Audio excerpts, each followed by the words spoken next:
인생 이막 매주 여러분께 들려드리는 진짜 인생 역전 이야기. 시작하기 전 딱 3초만 투자해주세요. 구독 버튼 꾹, 좋아요 버튼 꾹, 그리고 알림 설정까지. 여러분의 작은 응원이 더 좋은 이야기를 만듭니다. 자, 그럼 오늘의 주인공을 만나볼까요? 새벽 4시 알람이 울렸습니다. 박미선은 눈을 떴습니다. 천장에서 물이 뚝뚝 떨어지고 있었습니다. 곰팡이 냄새가 코를 찔렀습니다. 양동이를 받쳐놨지만 소용이 없었습니다. 서울 강북구 쪽방촌 반지하 6평짜리 원룸. 이곳이 박미선의 집이었습니다. 그녀는 천천히 몸을 일으켰습니다. 관절이 삐걱거렸습니다. 45세의 몸은 이미 60대처럼 늙어 있었습니다. 거울을 봤습니다. 깊은 주름, 처진 눈과 희끗희끗한 머리카락.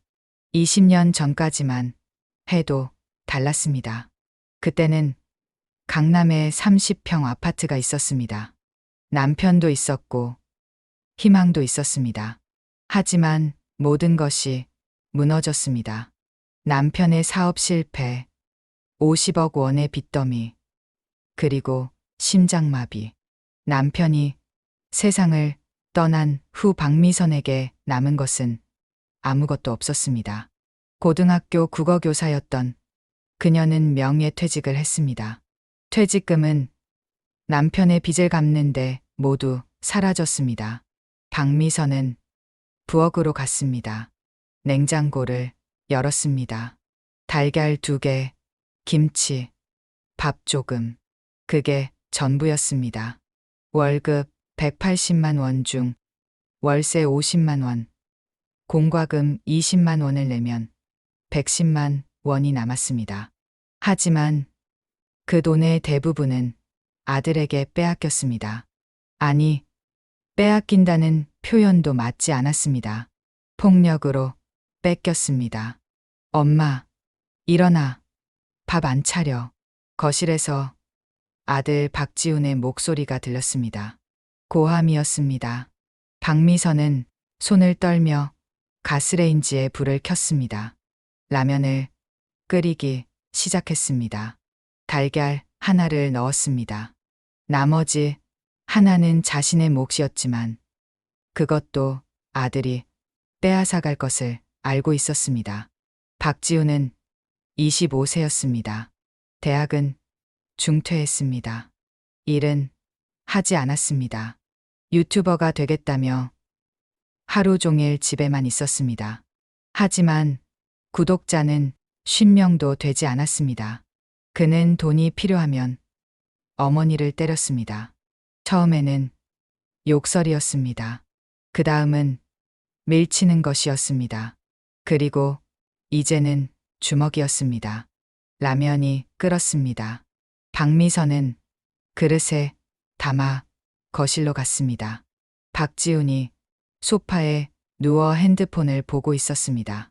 충혈된 눈, 떨리는 손, 마약을 하고 있다는 것을 박미선은 알고 있었습니다. 하지만 아무 말도 할 수 없었습니다. 말하면 맞았습니다.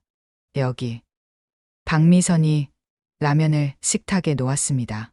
박지훈은 일어나지 않았습니다. 엄마, 돈 줘. 친구 만나야 해. 지훈아, 이번 주는 돈이. 찰싹. 뺨이 불타올랐습니다. 박지훈이 어머니를 때린 것입니다. 박미선은 바닥에 쓰러졌습니다. 입안에서 피 맛이 났습니다. 귀에서는 이명이 들렸습니다. 돈 없으면 빌려. 카드라도 써. 쓸모없는 년이. 박지훈의 목소리가 울렸습니다. 박미선은 바닥에 엎드린 채 움직이지 못했습니다. 몸이 떨렸습니다. 아들이, 내가 낳은 아들이 나를 때린다. 이 생각이 머릿속을 맴돌았습니다. 현관문이 열렸습니다. 강수진이 들어왔습니다. 박지훈의 동거녀였습니다. 43세, 아들보다 18살이나 많았습니다. 전직 룸살롱 웨이트리스였습니다. 진한 향수 냄새와 담배 냄새가 진동했습니다. 명품 가방을 들고 있었습니다. 박미선의 한 달 월급보다 비싼 가방이었습니다. 어머니, 또 돈 안 주신 거예요? 지훈이가 얼마나 힘든데. 강수진이 비웃었습니다. 그녀는 박미선을 내려다봤습니다. 경멸하는 눈빛이었습니다. 마치 벌레를 보듯. 수진 씨, 미안해요. 이번 주는 정말 미안하다고 될 일이에요? 어머니, 솔직히 말씀하세요. 교사 퇴직금 받았잖아요. 얼마나 숨겨놨어요? 퇴직금 같은 거 없어요. 명예퇴직이라 적게 받았고, 그것도 다 빚 갚는데. 거짓말. 국어교사면 최소 5천만 원은 받았을 거잖아요. 강수진이 박미선의 머리채를 잡았습니다. 찢어지는 고통이었습니다. 박미선은 비명을 질렀습니다. 하지만 아무도 오지 않았습니다. 쪽방촌에서는 흔한 일이었습니다. 누구도 신경 쓰지 않았습니다. 수진아, 그만해. 엄마, 죽겠어. 박지훈이 말했습니다. 하지만 손은 쓰지 않았습니다. 그저 보고만 있었습니다. 강수진이 박미선을 놓았습니다. 박미선은 바닥에 쓰러져 숨을 헐떡였습니다. 뺨이 부어올랐습니다. 머리가 깨질 듯 아팠습니다. 어머니, 보험 들어놨죠? 얼마나 돼요? 보험? 예. 어머니 나이면 당연히 보험이 있을 거 아니에요. 수익자가 누구예요? 지훈이죠. 박미선은 고개를 저었습니다. 보험 같은 건 없었습니다. 월급으로 연명하기도 빠듯했습니다. 강수진은 혀를 찼습니다. 실망한 표정이었습니다. 박지훈에게 눈짓을 했습니다. 두 사람은 거실로 갔습니다. 박미선은 부엌 구석으로 기어갔습니다. 몸을 웅크렸습니다. 떨리는 손으로 뺨을 만졌습니다. 따뜻한 것이 손에 묻었습니다. 피었습니다. 눈물이 흘렀습니다. 하지만 소리내어 울 수 없었습니다. 울면 또 맞았습니다. 밤 10시가 되었습니다. 거실에서 웃음소리가 들렸습니다. 박미선은 방문 틈으로 엿봤습니다. 강수진의 어머니 최영자가 와 있었습니다. 70세 전직 사채업자였습니다. 악독한 얼굴에 탐욕스러운 눈빛. 세 사람이 술을 마시고 있었습니다. 그래서 그 늙은이한테 보험이 얼마나 돼? 최영자의 목소리가 들렸습니다. 그게 없대요, 어머니. 없을 리가 있나. 교사면 단체보험이라도 있을 거야. 알아봐. 알아볼게요. 그리고 만약에 정말 없으면? 최영자가 목소리를 낮췄습니다. 박미선은 귀를 기울였습니다. 심장이 빠르게 뛰었습니다. 없으면 새로 들게 해. 5천만 원짜리로. 그리고요? 사고를 만들어. 박미선의 등골이 서늘해졌습니다. 손발이 얼어붙었습니다. 저들이 나를 죽이려고 한다. 이 생각이 머릿속을 가득 채웠습니다. 그녀는 조용히 방으로 돌아갔습니다. 침대에 누웠습니다. 천장을 봤습니다. 물이 떨어지는 소리가 들렸습니다. 뚝, 뚝, 뚝. 규칙적인 소리였습니다. 마치 시계가 째깍거리듯. 핸드폰을 꺼냈습니다. 저장된 연락처를 봤습니다. 거의 없었습니다. 친구들은 20년 전에 다 떠났습니다. 부끄러웠습니다. 이렇게 망가진 모습을 보이기 싫었습니다. 하지만 한 명만은 남아 있었습니다. 한정민 변호사, 대학 동창이었습니다. 함께 국어국문학을 전공했습니다. 졸업 후 박미선은 교사가 되었고 한정민은 로스쿨에 갔습니다. 20년 동안 연락하지 않았습니다. 한정민은 성공했다는 소식을 들었습니다. 강남에서 변호사 사무실을 운영한다고 했습니다. 손가락이 떨렸습니다. 전화를 걸어야 할까요? 하지만 뭐라고 말해야 할까요? 20년 만에 연락해서 도와줘. 나 죽을 것 같아. 라고 말할 수 있을까요? 박미선은 눈을 감았습니다. 어둠 속에서 남편의 얼굴이 떠올랐습니다. 20년 전 병원 침대에서 그녀의 손을 꼭 잡았던 남편. 미안해, 여보. 아무것도 못 남겨줘서. 남편의 마지막 말이었습니다. 하지만 정말 아무것도 없었을까요? 박미선은 서랍을 열었습니다. 남편의 오래된 서류들이 있었습니다. 한 번도 열어보지 않았습니다. 너무 아팠습니다.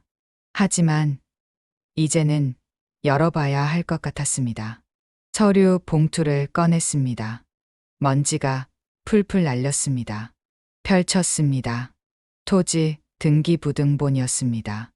용산구 어딘가의 땅. 평수는 400평. 20년 전 날짜였습니다. 하지만 박미선은 이 땅에 대해 아무것도 몰랐습니다. 이게 뭐지? 박미선은 서류를 자세히 봤습니다. 소유자 명의는 남편이었습니다. 하지만 왜 이 땅을 그녀에게 말하지 않았을까요?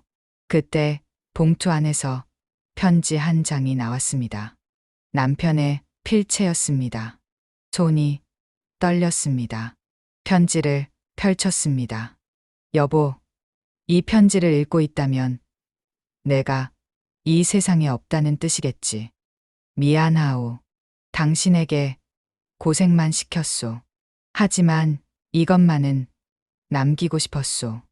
20년 후 당신이 이 땅의 가치를 알게 될 거요. 그때 한정민을 찾아가시오. 모든 것을 맡겨놨소. 박미선은 편지를 가슴에 안았습니다. 눈물이 쏟아졌습니다. 여보, 당신이 이런 것을 준비했다니. 더 이상 참을 수 없었습니다. 핸드폰을 들었습니다. 한정민에게 전화를 걸었습니다. 긴 신호음 후 목소리가 들렸습니다. 여보세요? 정민아, 나 미선이야. 20년 만이지? 침묵이 흘렀습니다. 미선아? 어떻게 도와줘. 나 죽을 것 같아. 박미선의 목소리가 떨렸습니다. 눈물이 멈추지 않았습니다. 20년을 참았습니다. 하지만 이제 한계였습니다. 죽거나 싸우거나 선택해야 했습니다. 어디야? 지금 당장 가. 한정민의 목소리는 단호했습니다. 박미선은 주소를 보냈습니다. 전화를 끊었습니다. 창밖을 봤습니다. 어둠이 깔려 있었습니다. 하지만 멀리 가로등 하나가 희미하게 빛나고 있었습니다. 작은 빛이었습니다. 하지만 그것으로 충분했습니다. 박미선은 결심했습니다. 더 이상 당하지 않겠다고, 싸우겠다고, 살아남겠다고. 20년 동안의 지옥, 이제 끝낼 시간이었습니다. 1시간 후, 검은색 BMW가 쪽방촌 골목에 들어섰습니다. 한정민이었습니다. 20년 만에 보는 친구였습니다.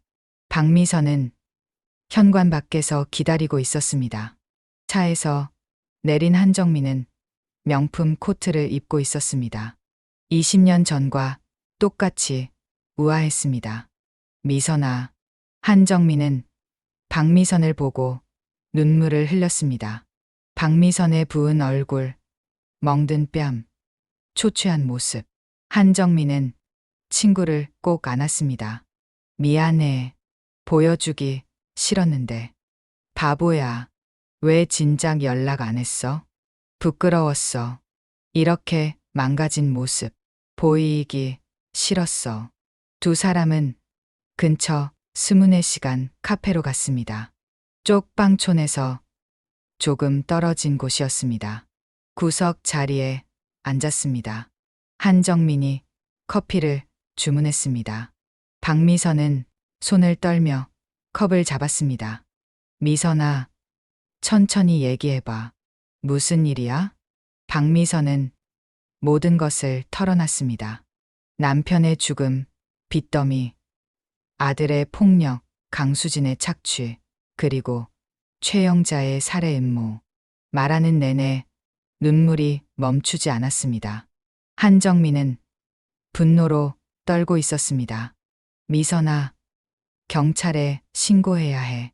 아들이든 뭐든 폭행은 범죄야. 신고하면 지훈이가 전과자가 돼. 그럼 인생이 끝나는 거잖아. 내 인생은 어떻고? 내가 죽어도 괜찮아?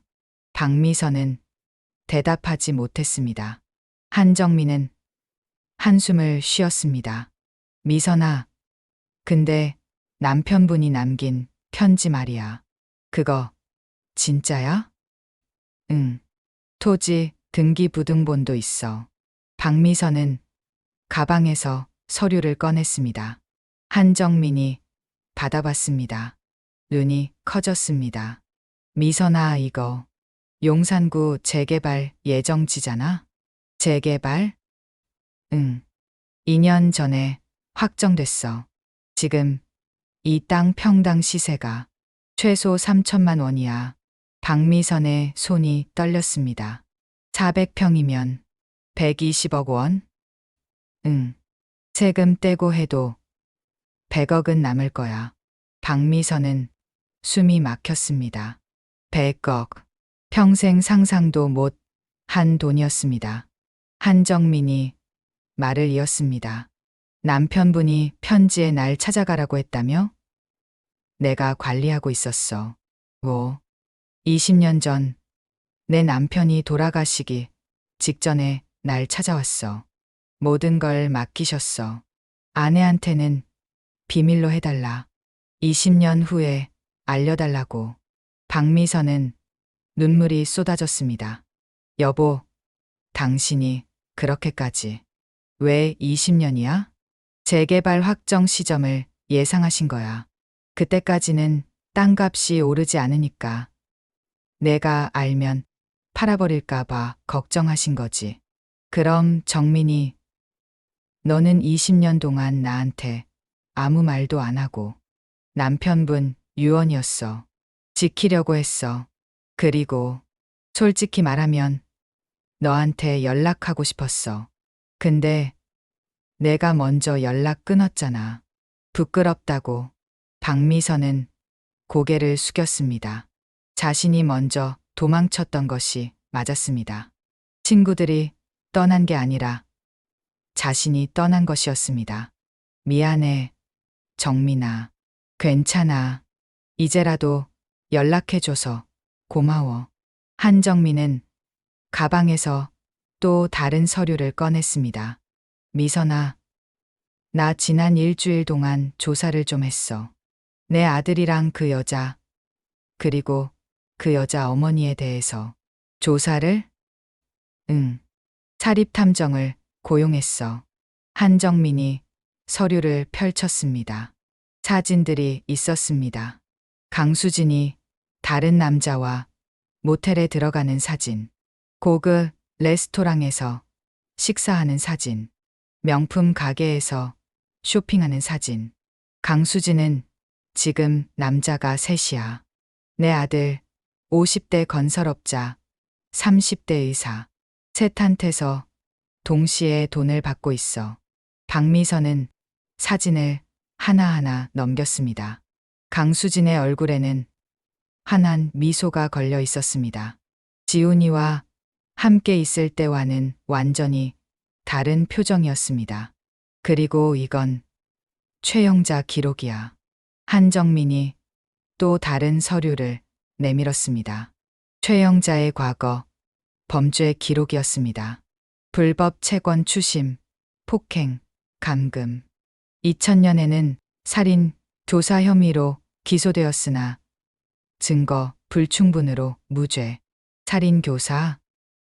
응. 빚진 사람을 죽이려고 청부업자를 고용했대. 하지만 증거가 없어서 무죄 나왔어. 박미선은 손이 떨렸습니다. 저런 사람들이 자신을 노리고 있다는 것이. 그녀는 서류를 내려놨습니다. 정민아, 나 정말 위험한 거지? 응. 그래서 도와줄 거야. 한정민은 명함 한 장을 꺼냈습니다. 강북경찰서 형사과 이동혁 경위. 이 사람은 내 대학 선배야. 믿을 만한 사람이야. 증거만 있으면 바로 움직일 수 있대. 증거? 살해, 음모를 논의하는 대화를 녹음해야 해. 그럼 살인, 예비죄로 체포할 수 있어. 박미선은 잠시 생각했습니다. 녹음. 가능할까요? 집에 도청 장치를 설치할 거야. 내 집이니까 합법이야. 그런데 정민아, 만약에 실패하면? 저들이 알아채면? 그럴 일 없어. 전문가가 설치할 거야. 절대 못 찾아. 박미선은 고개를 끄덕였습니다. 하지만 두려웠습니다. 실패하면 정말로 죽을 수도 있었습니다. 미선아, 지금 선택해야 해. 도망칠 거야? 아니면 싸울 거야? 도망치면 어떻게 돼? 내가 안전한 곳에 숨겨줄 수 있어. 하지만 평생 도망 다녀야 해. 지훈이랑 강수진이 계속 찾아다닐 거니까. 싸우면 증거를 모아서 저들을 감옥에 보내는 거야. 그럼 내가 자유로워져. 박미선은 커피를 마셨습니다. 식어 있었습니다. 쓴맛이 입안에 퍼졌습니다. 창밖을 봤습니다. 새벽이 밝아오고 있었습니다.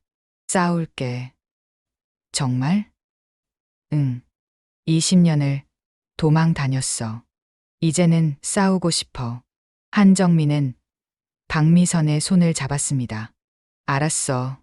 내가 도와줄게. 이틀 후 전문가가 박미선의 집에 왔습니다. 40대 남자였습니다. 가방에 작은 장비들을 가지고 있었습니다. 박지훈과 강수진은 밖에 나가 있었습니다. 30분이면 끝납니다. 전문가는 거실, 방, 부엌에 초소형 마이크를 설치했습니다. 육안으로는 절대 발견할 수 없었습니다. 박미선의 핸드폰에 앱을 설치했습니다. 이 앱으로 실시간 녹음이 됩니다. 저장도 자동이고요. 클라우드에 백업도 되니까 증거로 쓸 수 있어요. 고맙습니다. 전문가가 떠나고 1시간 후 박지훈과 강수진이 돌아왔습니다. 박미선은 방에서 문을 닫고 핸드폰을 켰습니다. 앱을 실행했습니다. 거실에서 대화 소리가 선명하게 들렸습니다. 지훈아, 보험 알아봤어? 강수진의 목소리였습니다. 응. 엄마, 단체보험 5천만 원 있대. 5천? 적네. 더 들게 해야 해. 어떻게? 내 이름으로 하나 더. 5천만 원짜리. 그럼 총 1억. 박미선은 손이 떨렸습니다. 저들이 정말로. 근데 수진아, 우리 진짜 그거 하는 거야? 박지훈의 목소리가 불안해 보였습니다. 당연하지. 안 그럼 우리 평생 가난하게 살아. 너 그거 원해? 아니, 근데 엄마인데. 엄마? 너한테 뭐 해준 게 있어? 돈도 없고 집도 없고 쓸모 없잖아. 침묵이 흘렀습니다. 박지훈이 대답하지 않았습니다. 지훈아, 내가 원하면 나 혼자 할 수도 있어. 그럼 너는 몰랐던 거야. 아니야. 같이 할게. 박미선은 핸드폰을 꼭 쥐었습니다. 눈물이 났습니다. 내 아들이 나를 죽이기로 결심했다. 녹음을 멈췄습니다. 한정민에게 파일을 보냈습니다.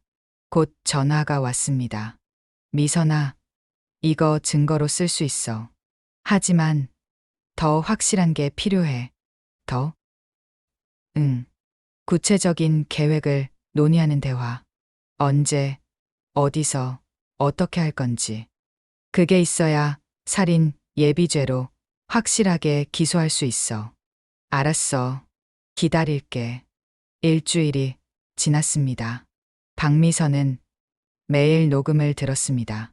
하지만 구체적인 계획은 나오지 않았습니다. 그러던 어느 날 밤이었습니다. 최영자가 집에 왔습니다. 지연아, 지훈아, 앉아봐. 최영자의 목소리가 들렸습니다. 박미선은 방에서 핸드폰으로 녹음을 시작했습니다. 보험 계약했어? 응, 어머니. 어제 했어. 5천만 원짜리. 좋아. 그럼 이제 날짜를 정해야지. 언제요? 다음 주 금요일. 그날이 좋아. 어떻게 할 거예요? 계단에서 밀어. 쪽방촌 계단은 가파르잖아. 넘어지면 확실해. 박미선의 심장이 멈추는 것 같았습니다. 근데 어머니, 경찰이 의심하지 않을까요? 안 해. 사고사로 처리돼. 내가 전에도 해봤어. 전에도요? 응. 20년 전에 빚진 놈 하나 계단에서 밀었는데 사고사로 끝났어. 아무도 의심 안 했어. 박미선은 구토가 날 것 같았습니다. 저 여자가 이미 살인을 저질렀다니. 그럼 지훈이는 어떻게 해요? 그날 밤에 수면제를 많이 먹여. 그럼 기억을 못 해. 우리만 알고 있는 거지. 알겠습니다. 녹음이 끝났습니다. 박미선은 떨리는 손으로 파일을 한정민에게 보냈습니다. 5분 후 전화가 왔습니다. 미선아, 완벽해. 이거면 살인 예비죄로 확실하게 기소할 수 있어. 경찰한테 넘길게. 정민아, 나 무서워. 괜찮아. 경찰이 보호할 거야. 다음 주 금요일에 현장에서 체포할 거야. 알았어. 박미선은 전화를 끊었습니다. 침대에 누웠습니다. 천장을 봤습니다. 물이 여전히 떨어지고 있었습니다. 뚝, 뚝, 뚝. 다음 주 금요일. 그날이 마지막이 될 것입니다. 살거나 죽거나. 박미선은 눈을 감았습니다. 남편의 얼굴이 떠올랐습니다. 여보, 지켜봐줘. 내가 이길 수 있게. 일주일이 남았습니다. 박미선은 매일을 조심스럽게 살았습니다. 강수진과 최영자는 평소처럼 그녀를 대했습니다. 아무것도 모르는 듯. 하지만 박미선은 알고 있었습니다. 저들이 자신을 죽일 날을 손꼽아 기다리고 있다는 것을. 금요일이 다가왔습니다. 박미선은 한정민과 마지막으로 통화했습니다. 미선아, 준비됐어? 응. 경찰 10명이 대기할 거야. 계단 아래에. 너는 그냥 평소처럼 행동해. 저들이 손을 대는 순간 경찰이 올라갈 거야. 알았어. 미선아, 무서우면 취소해도 돼. 아니, 할 거야. 끝내야 해. 박미선은 결심했습니다. 20년 동안의 도망. 이제 끝낼 시간이었습니다. 금요일 밤 9시 박미선은 방에 앉아 있었습니다. 손이 떨렸습니다. 1시간 후면 모든 것이 끝날 것입니다. 살거나 죽거나. 핸드폰을 확인했습니다. 한정민에게서 문자가 와 있었습니다. 경찰 대기 완료. 9시 50분에 계단으로 나와. 평소처럼 행동해. 박미선은 답장을 보냈습니다. 알았어. 거울을 봤습니다. 45세의 얼굴이 창백했습니다. 검은색 티셔츠와 청바지를 입었습니다. 한정민이 시킨 대로였습니다. 어두운 옷을 입으라고 했습니다. CCTV에 잘 보이도록. 거실에서 소리가 들렸습니다. 강수진과 최영자의 목소리였습니다. 박지훈도 있었습니다. 박미선은 방문을 살짝 열고 엿봤습니다. 지훈아, 이거 마셔. 강수진이 컵을 건넸습니다. 우유였습니다. 아니, 우유가 아니었습니다. 수면제를 탄 것이었습니다. 뭐야, 이거? 그냥 우유야. 마셔. 박지훈은 의심 없이 마셨습니다. 박미선은 가슴이 철렁했습니다. 아들이 저들에게 이용당하고 있다는 것을. 엄마, 10시에 시작할 거야. 지훈이 잠들면. 강수진이 최영자에게 속삭였습니다. 하지만 박미선은 들을 수 있었습니다. 도청 장치가 모든 것을 녹음하고 있었습니다. 알았어. 계단 가로등은 어제 내가 망가뜨렸어. 어두울 거야. 좋아. 밀면 바로 떨어질 거야. 박미선은 몸을 떨었습니다. 저들이 미리 가로등까지 망가뜨렸다니. 계획적이었습니다. 9시 30분 박지훈이 소파에서 졸기 시작했습니다. 수면제가 작용하고 있었습니다. 강수진이 그를 방으로 데려갔습니다. 최영자는 거실에 남아 담배를 피웠습니다. 박미선은 핸드폰을 확인했습니다. 9시 40분. 10분 후면 나가야 했습니다. 심장이 미친 듯이 뛰었습니다. 숨쉬기가 힘들었습니다. 한정민에게서 문자가 또 왔습니다. 미선아, 괜찮아? 무서우면 지금이라도 취소해. 박미선은 답장을 보냈습니다. 아니, 할 거야. 손이 떨렸지만 결심은 확고했습니다. 20년을 참았습니다. 이제 끝낼 것입니다. 9시 50분 박미선은 방문을 열었습니다. 거실로 나갔습니다. 강수진과 최영자가 그녀를 봤습니다. 놀란 표정이었습니다. 어머니, 어디 가세요? 강수진이 물었습니다. 목소리는 부드러웠지만 눈빛은 차가웠습니다. 산책 좀 하려고. 산책요? 이 밤에요? 답답해서 바람 좀 쐬고 올게. 박미선은 현관문으로 향했습니다.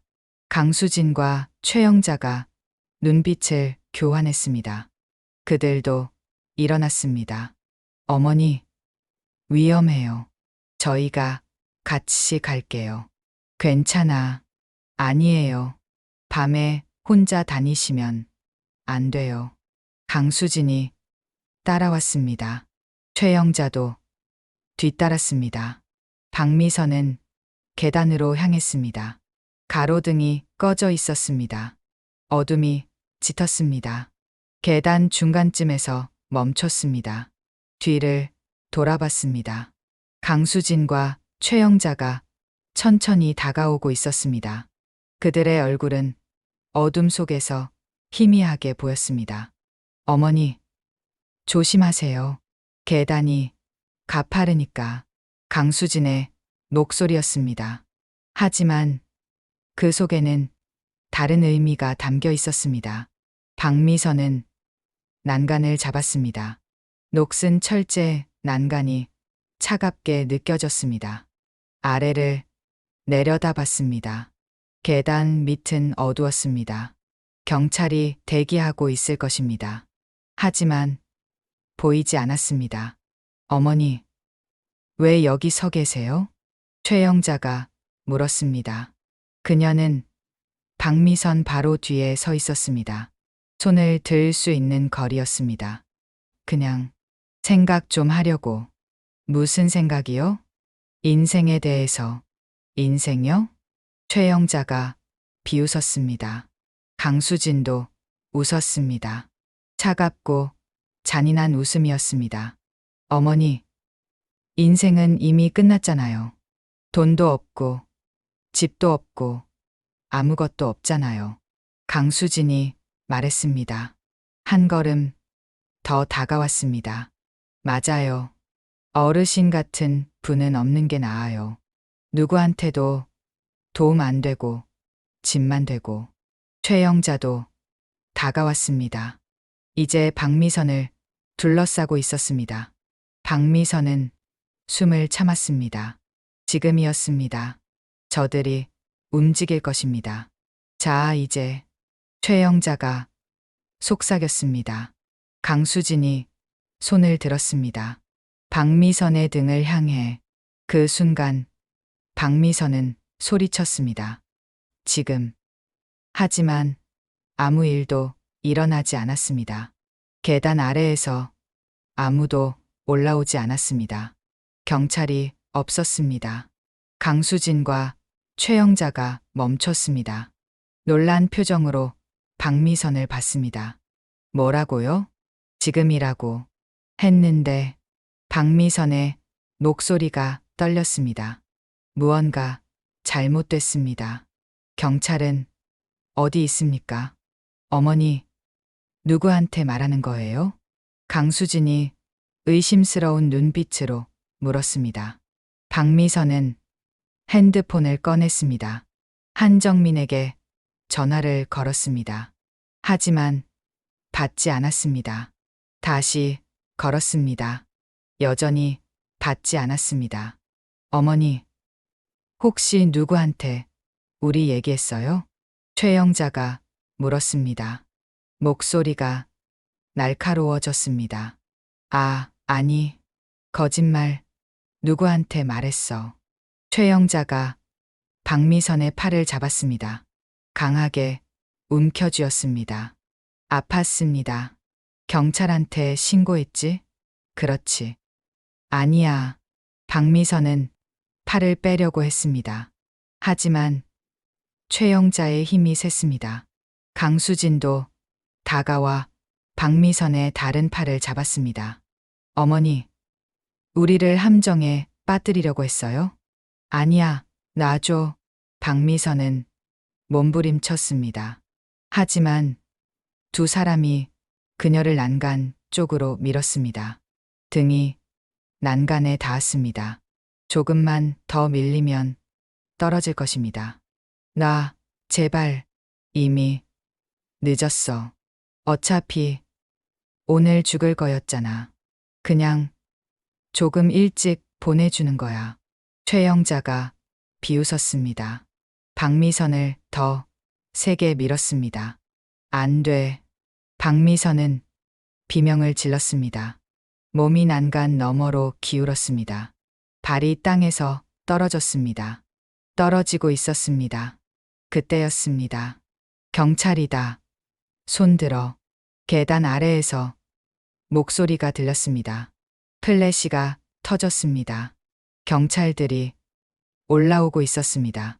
강수진과 최영자가 깜짝 놀라 손을 놓았습니다. 박미선은 난간을 붙잡았습니다. 간신히 균형을 잡았습니다. 떨어지지 않았습니다. 현행범으로 체포한다. 경찰 4명이 계단을 뛰어 올라왔습니다.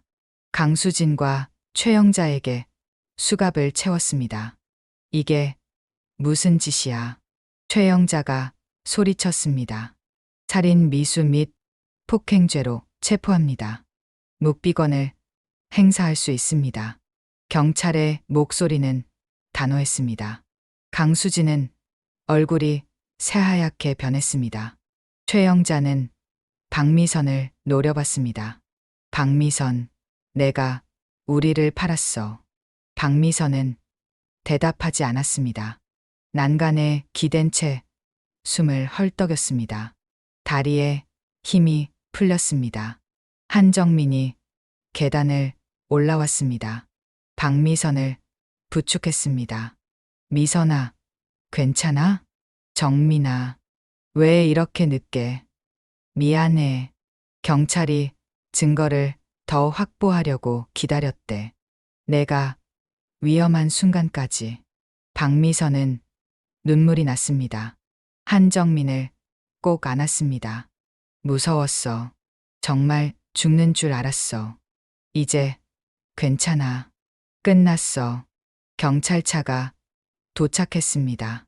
강수진과 최영자가 차에 태워졌습니다. 최영자는 마지막까지 악을 썼습니다. 박미선, 너 지옥 갈 거야. 지옥은 당신들이 가세요. 박미선의 목소리는 차갑고 단호했습니다. 더 이상 떨리지 않았습니다. 경찰차가 떠났습니다.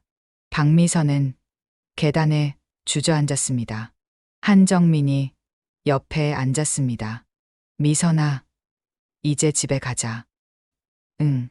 근데 지훈이는? 지훈이도 조사받아야 해. 공범이니까. 박미선은 고개를 끄덕였습니다. 아들. 하지만 이제 그는 아들이 아니었습니다. 자신을 죽이려 한 사람일 뿐이었습니다. 집으로 돌아갔습니다. 박지훈이 소파에서 자고 있었습니다. 수면제 때문이었습니다. 경찰이 그를 깨웠습니다. 박지훈 씨, 살인 예비 및 방조죄로 조사받으셔야 합니다. 무슨 소리야? 박지훈은 정신이 없었습니다. 경찰이 그를 일으켰습니다. 엄마, 이게 무슨 일이야? 박지훈이 박미선을 봤습니다. 박미선은 차갑게 대답했습니다. 내가 한 일이야. 엄마, 너는 나를 죽이려고 했어. 그것만 기억해. 박지훈의 얼굴이 창백해졌습니다. 경찰이 그를 데리고 나갔습니다. 엄마, 엄마. 박지훈의 외침이 복도에 울렸습니다. 하지만 박미선은 문을 닫았습니다. 더 이상 듣고 싶지 않았습니다. 한정민이 물었습니다. 미선아, 괜찮아? 응. 아니, 사실 잘 모르겠어. 슬픈지, 화가 나는지. 당연해. 아들인데. 박미선은 방으로 갔습니다. 침대에 앉았습니다. 남편 사진을 꺼냈습니다. 20년 전 사진이었습니다. 여보, 우리 아들. 난 포기했어. 미안해. 눈물이 났습니다. 하지만 후회는 없었습니다. 살아남기 위한 선택이었습니다. 한정민이 옆에 앉았습니다. 미선아, 이제 시작이야. 시작? 응. 내 새로운 인생. 120억 원 기억나? 그거 내 거야. 박미선은 고개를 들었습니다. 120억.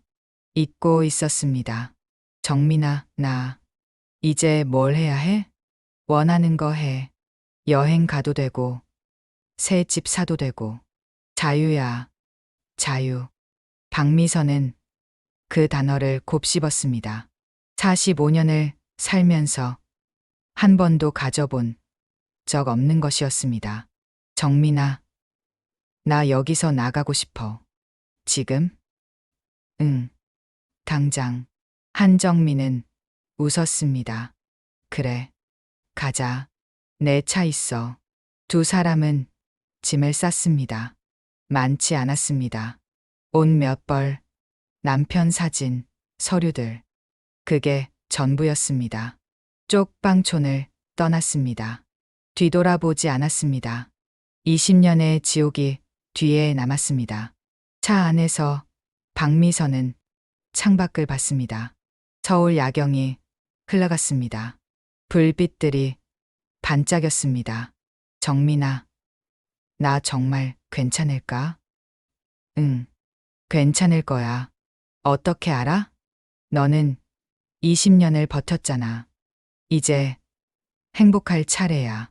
박미선은 미소 지었습니다. 작은 미소였지만 진심이었습니다. 새로운 시작, 그것이 기다리고 있었습니다. 한정민의 차는 강남으로 향했습니다. 새벽 1시였습니다. 거리는 고요했습니다. 박미선은 창밖을 봤습니다.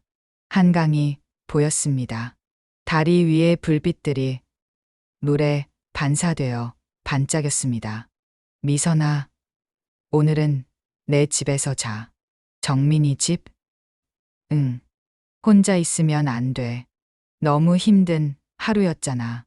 박미선은 고개를 끄덕였습니다. 사실 혼자 있고 싶지 않았습니다. 아직도 떨렸습니다. 계단에서 떨어질 뻔했던 순간이 자꾸 떠올랐습니다. 한정민의 집은 대치동 고급 아파트 30층이었습니다. 문을 열자 넓은 거실이 보였습니다. 통유리 창으로 서울 야경이 펼쳐졌습니다. 여기서 쉬어. 내일 천천히 얘기하자. 고마워, 정민아. 객실로 들어갔습니다. 깨끗한 침대, 부드러운 이불. 20년 만에 처음으로 편안한 침대였습니다. 박미선은 침대에 누웠습니다. 눈을 감았습니다. 하지만 잠이 오지 않았습니다. 머릿속이 복잡했습니다. 아들의 얼굴이 떠올랐습니다. 엄마라고 외치던 목소리가 귓가에 맴돌았습니다. 내가 잘한 걸까? 스스로에게 물었습니다. 대답은 나오지 않았습니다. 다음 날 아침 햇살에 눈을 떴습니다. 시계를 봤습니다. 오전 10시였습니다. 20년 만에 처음으로 늦게 일어났습니다. 새벽 4시 알람도 없었습니다. 거실로 나갔습니다. 한정민이 커피를 내리고 있었습니다. 미선아, 잘 잤어? 응. 근데 이상해. 뭔가 허전해. 당연하지. 20년 동안 새벽에 일어났는데 식탁에 앉았습니다. 한정민이 커피와 크루아상을 내왔습니다. 박미선은 커피를 한 모금 마셨습니다. 따뜻하고 부드러웠습니다. 미선아, 오늘 할 일이 있어. 뭔데? 땅 매각 절차 시작할 거야. 그리고 새 집도 알아봐야지. 벌써? 응. 빨리 정리하는 게 좋아. 그래야 내가 새 출발할 수 있어. 박미선은 고개를 끄덕였습니다. 맞았습니다. 더 이상 과거에 머물러서는 안 됐습니다. 오전 11시 부동산 중개업소를 방문했습니다. 강남역 근처였습니다. 중개인은 40대 남자였습니다. 용산구 재개발 예정지 400평이요? 와, 대박인데요. 얼마에 팔 수 있을까요? 지금 시세로는 평당 3천만 원이에요. 총 120억 원 정도 되겠네요. 박미선은 숨이 막혔습니다. 120억. 말로만 듣던 돈이 현실이 되고 있었습니다. 매수자는 많아요. 건설사들이 미친 듯이 찾고 있거든요. 일주일 안에 계약 가능합니다. 그렇게 빨리요? 예. 이런 땅은 금방 팔려요. 한정민이 말했습니다. 그럼 진행해 주세요. 최대한 빨리. 알겠습니다. 중개업소를 나왔습니다. 박미선은 아직도 실감이 나지 않았습니다. 정민아, 나 진짜 부자가 되는 거야? 응. 일주일 후면 통장에 100억 원이 들어올 거야. 100억. 세금 떼고. 그래도 충분하지? 박미선은 웃었습니다. 눈물이 났습니다. 기쁨인지, 슬픔인지, 안도감인지 알 수 없었습니다. 모든 감정이 뒤섞여 있었습니다. 정민아, 고마워. 정말 고마워. 친구잖아. 당연한 거지. 오후에는 새 집을 알아봤습니다. 대치동, 청담동, 반포동. 여러 아파트를 봤습니다. 모두 50억 원 이상이었습니다. 예전 같았으면 상상도 못 할 가격이었습니다. 미선아, 이거 어때? 한정민이 한 아파트를 가리켰습니다. 대치동 50층짜리 펜트하우스였습니다. 30평 테라스가 딸려 있었습니다. 들어가 볼까? 안으로 들어갔습니다. 통유리 창으로 한강이 보였습니다. 넓은 거실, 고급스러운 주방, 큰 침실. 꿈 같았습니다. 얼마예요? 50억 원입니다. 관리비는 월 200만 원이고요. 박미선은 테라스로 나갔습니다. 서울이 한눈에 보였습니다. 바람이 불었습니다. 따뜻했습니다. 여기로 할게요. 정말요? 예. 여기가 좋아요. 계약을 진행했습니다. 일주일 후 잔금을 치르기로 했습니다. 땅이 팔리는 시점과 맞췄습니다. 집으로 돌아오는 길, 박미선은 말이 없었습니다. 한정민이 물었습니다. 미선아, 무슨 생각해? 지훈이 생각. 아직도? 응. 내가 너무 냉정했나 싶어. 한정민은 차를 세웠습니다. 박미선을 똑바로 봤습니다. 미선아, 들어봐. 지훈이는 너를 죽이려고 했어. 친엄마를 알아. 근데가 없어. 너는 살아남은 거야. 그게 잘못이야? 박미선은 대답하지 못했습니다. 한정민이 말을 이었습니다. 미선아, 너는 45년을 남을 위해 살았어. 남편 위해, 아들 위해. 이제는 너를 위해 살아도 돼. 나를 위해. 응. 그게 이기적인 게 아니야. 당연한 거야. 박미선은 고개를 끄덕였습니다. 한정민의 말이 맞았습니다. 하지만 마음이 쉽게 정리되지 않았습니다. 일주일이 지났습니다. 땅이 팔렸습니다. 통장에 100억 원이 입금되었습니다. 박미선은 은행 앱을 열고 또 열었습니다. 숫자가 맞는지 계속 확인했습니다. 100억 원. 정말 내 돈이야. 한정민이 웃었습니다.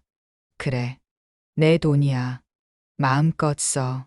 새 집으로 이사했습니다. 짐은 많지 않았습니다. 한정민이 가구를 사주었습니다. 소파, 침대, 식탁, 모두 새 것이었습니다. 미선아, 이제 옷도 사야 해. 옷? 응. 20년 된 옷만 입고 다니면 안 되지. 청담동 백화점에 갔습니다. 명품 매장들이 즐비했습니다. 박미선은 걸음이 멈췄습니다. 정민아, 나 여기는 좀. 왜? 너도 이제 부자야. 들어가. 명품 매장에 들어갔습니다. 직원이 환하게 웃으며 다가왔습니다. 어서 오세요. 찾으시는 거 있으세요? 코트 좀 보여주세요. 직원이 여러 코트를 가져왔습니다. 박미선은 하나를 입어봤습니다. 거울을 봤습니다. 45세의 얼굴이 달라 보였습니다. 조금 더 젊어 보였습니다. 얼마예요? 300만 원입니다. 박미선은 깜짝 놀랐습니다. 300만 원. 예전 같았으면 2달 월급이었습니다. 살게요. 네. 감사합니다. 결제했습니다. 카드를 내밀 때 손이 떨렸습니다. 하지만 후회는 없었습니다. 백화점을 나왔습니다. 쇼핑백을 들고 걸었습니다. 한정민이 말했습니다. 미선아, 축하해. 뭘? 새로운 시작. 박미선은 웃었습니다. 진심으로 웃었습니다. 그날 밤 새 집 거실에 앉았습니다. 소파는 부드러웠습니다. 창밖으로 한강이 보였습니다. 불빛들이 반짝였습니다. 남편 사진을 꺼냈습니다. 20년 전 사진이었습니다. 여보, 고마워. 덕분에 나 다시 살았어. 눈물이 났습니다. 하지만 슬픔이 아니었습니다. 감사함이었습니다. 여보, 나 이제 괜찮을 것 같아. 정말로. 사진을 가슴에 안았습니다. 남편의 체온이 느껴지는 것 같았습니다. 핸드폰이 울렸습니다.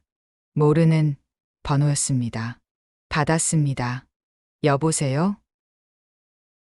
엄마? 박지훈이었습니다. 박미선은 숨이 막혔습니다. 지훈아, 엄마, 나 구치소야. 재판 기다리고 있어. 침묵이 흘렀습니다. 엄마, 미안해. 정말 미안해. 야, 내가 미쳤었어. 박지훈의 목소리가 떨렸습니다. 울고 있었습니다. 엄마, 제발 용서해줘. 야, 엄마 없이는 못 살아. 박미선은 눈을 감았습니다. 마음이 무너지는 것 같았습니다. 하지만 말했습니다. 지훈아, 미안해. 난 용서할 수 없어. 엄마, 너는 나를 죽이려고 했어. 그걸 잊을 수 없어. 엄마, 제발. 지훈아, 이제 그만 연락해. 나도 살아야 해. 전화를 끊었습니다. 눈물이 쏟아졌습니다. 가슴이 찢어지는 것 같았습니다. 하지만 후회는 없었습니다. 이것이 살아남는 방법이었습니다. 다음 날 아침 햇살에 눈을 떴습니다. 테라스로 나갔습니다. 서울의 아침이 밝았습니다. 새들이 지저귀고 있었습니다. 새로운 하루. 박미선은 미소 지었습니다. 45년을 살면서 처음으로 자신만을 위한 하루였습니다. 한정민에게 전화했습니다. 정민아, 오늘 시간 있어? 응. 왜? 같이 한강 걸을래? 산책하고 싶어. 좋아. 1시간 후에 갈게. 전화를 끊었습니다. 옷을 갈아입었습니다. 어제 산 새 코트를 입었습니다. 거울을 봤습니다. 45세의 얼굴이 달라 보였습니다. 생기가 돌았습니다. 한강 공원에서 한정민을 만났습니다. 두 사람은 천천히 걸었습니다. 바람이 불었습니다.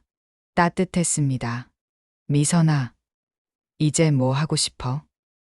글쎄, 아직 잘 모르겠어. 천천히 생각해. 시간은 많아. 그러게, 처음이야. 이렇게 시간이 많은 게. 두 사람은 벤치에 앉았습니다. 한강을 봤습니다. 유람선이 지나갔습니다. 사람들이 손을 흔들고 있었습니다. 정민아, 고마워. 정말 고마워. 뭐가? 모든 게. 날 구해줘서, 친구로 남아줘서. 한정민은 박미선의 손을 잡았습니다. 미선아, 우리 평생 친구야. 알지? 응, 알아. 두 사람은 그렇게 한참을 앉아 있었습니다. 말이 필요 없었습니다. 따뜻한 침묵이었습니다. 집으로 돌아왔습니다. 저녁을 먹고 테라스에 나갔습니다. 석양이 아름다웠습니다. 하늘이 주황빛으로 물들었습니다. 여보, 보고 있어? 나 이제 행복해. 정말로. 박미선은 미소 지었습니다. 20년의 지옥이 끝났습니다.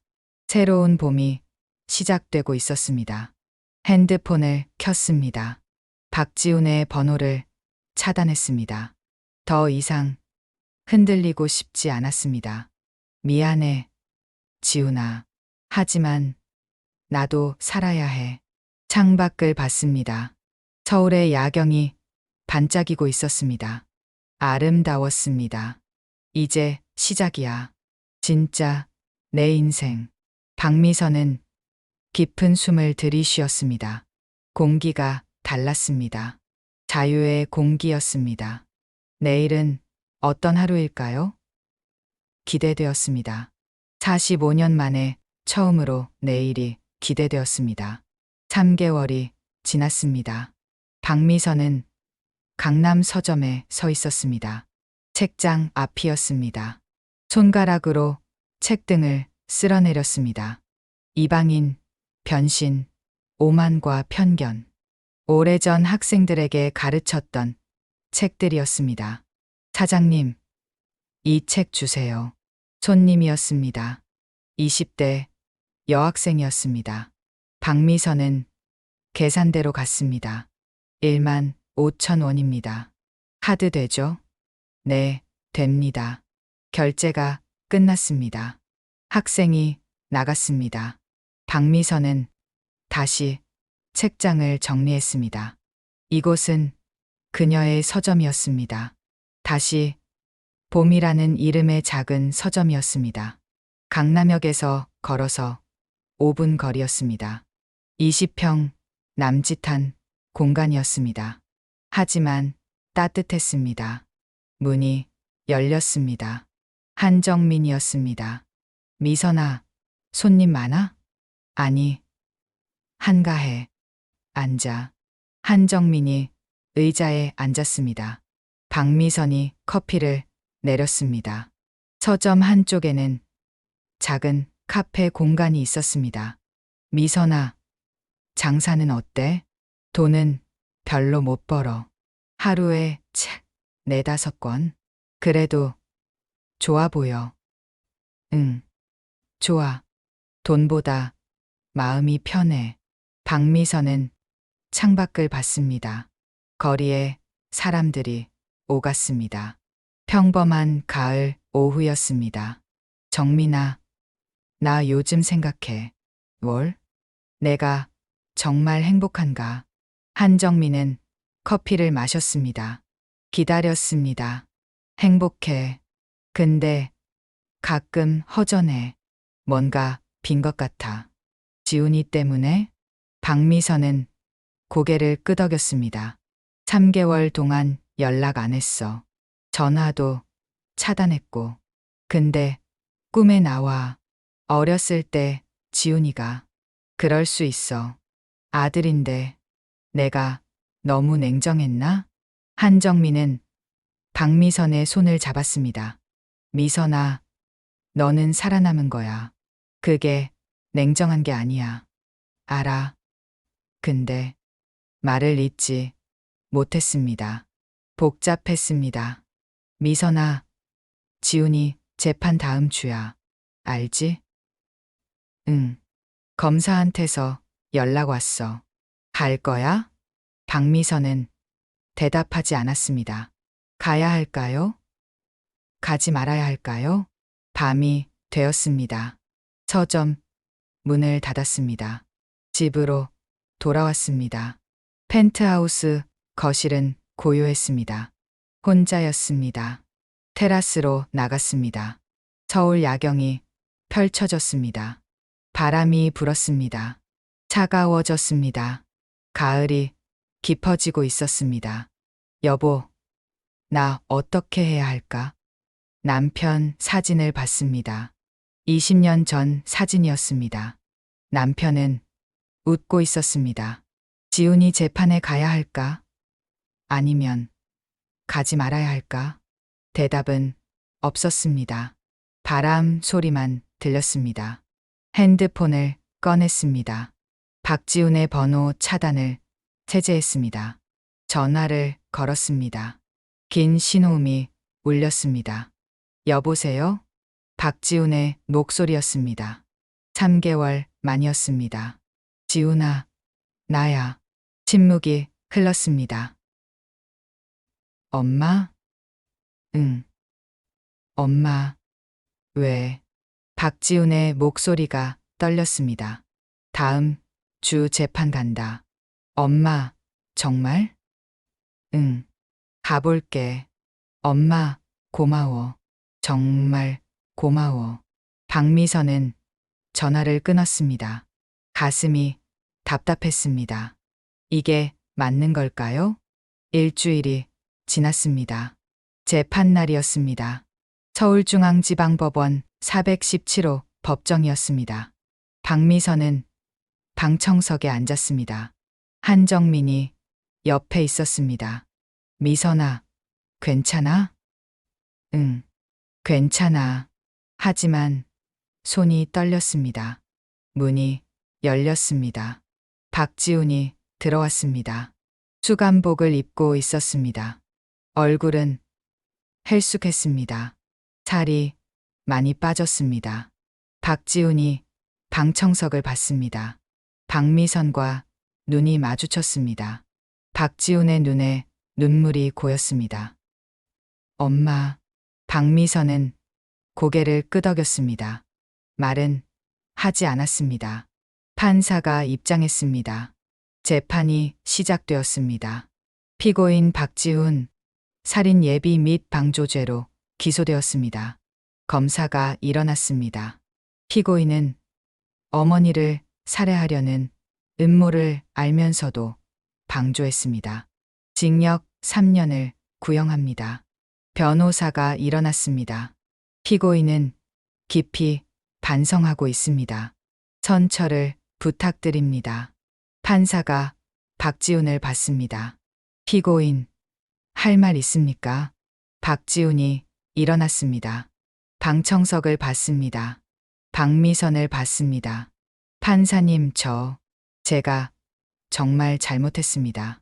목소리가 떨렸습니다. 엄마를 죽이려고 한 건 아니었어요. 저는 그냥 돈이 필요했고, 수진이가 시키는 대로 했고, 그게 변명이 됩니까? 판사의 목소리는 차가웠습니다. 아니요, 변명 아닙니다. 제가 미쳤었어요. 마약 때문에, 돈 때문에. 박지훈이 울기 시작했습니다. 엄마, 미안해. 정말 미안해. 박미선은 눈을 감았습니다. 눈물이 났습니다. 참았습니다. 판사가 말했습니다. 피고인 박지훈, 징역 2년을 선고합니다. 다만 집행유예 3년을 부과합니다. 방청석이 술렁였습니다. 집행유예였습니다. 감옥에 가지 않아도 됐습니다. 피고인은 반성하는 모습을 보였고 어머니께서 선처를 요청하셨습니다. 이를 감안하여 집행유예를 선고합니다.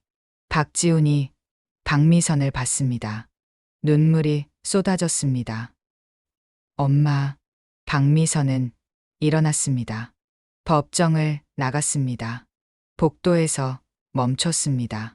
한정민이 따라왔습니다. 미선아, 괜찮아? 응, 괜찮아. 이게 맞는 것 같아. 선처 요청했다며? 응. 일주일 전에 검사한테 편지 보냈어. 왜? 박미선은 창밖을 봤습니다. 가을 하늘이 높았습니다. 완전히 끊을 수는 없더라. 아들이니까 후회 안 해? 아니. 이제 지훈이는 자기 인생 살아야 해. 나도 내 인생 살고. 법정 문이 열렸습니다. 박지훈이 나왔습니다. 박미선과 마주쳤습니다. 엄마, 지훈아, 엄마, 고마워. 정말 고마워. 박지훈이 다가왔습니다. 하지만 박미선은 손을 들었습니다. 지훈아, 여기까지야. 엄마, 나는 선처 요청했어. 내가 감옥 가는 건 원치 않았으니까. 하지만 용서는 못해. 엄마, 지훈아, 너는 나를 죽이려고 했어. 그걸 잊을 수 없어. 박지훈의 얼굴이 일그러졌습니다. 그래도 엄마잖아요. 맞아. 엄마야. 그래서 선처 요청한 거야. 하지만 이제 그만이야. 박미선은 돌아섰습니다. 걸어갔습니다. 엄마, 엄마. 박지훈의 외침이 복도에 울렸습니다. 하지만 박미선은 돌아보지 않았습니다. 엘리베이터를 탔습니다. 한정민이 말했습니다.